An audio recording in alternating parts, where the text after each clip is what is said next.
โอเคเพลงเด็กมันนอกนะครับไม่รู้ชื่อเพลงอะไรแล้วจำไม่ได้แล้ว3 4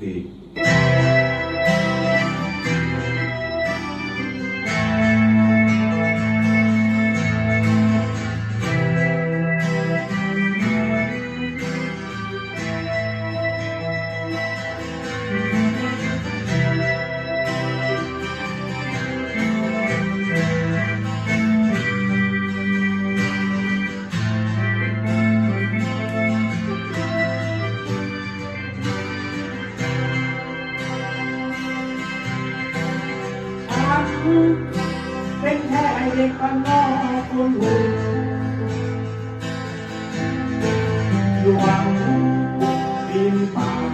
ปลายปลายทางจะเหนื่อยจะยากสา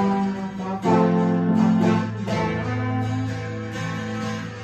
อยากดูน้ำตาแต่ตาทับฟ้าเป็นดี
ดีกว่า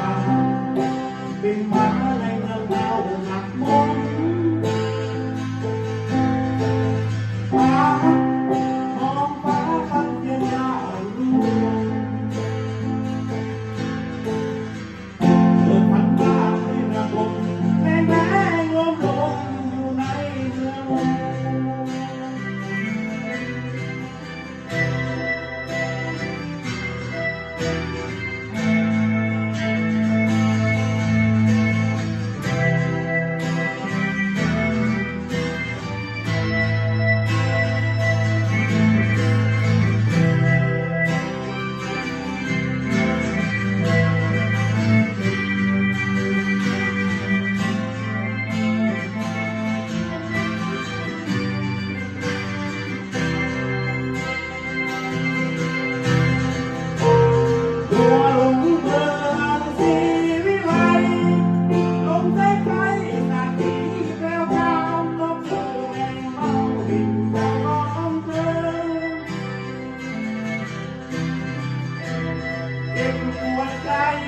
ไม่เล่า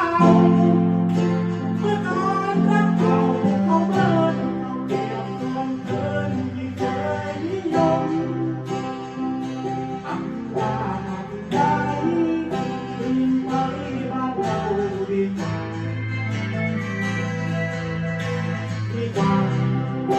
เป็นหมาในเมืองเราหมักหมม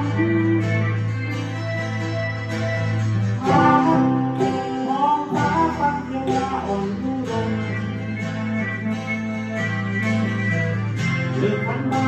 ระบบ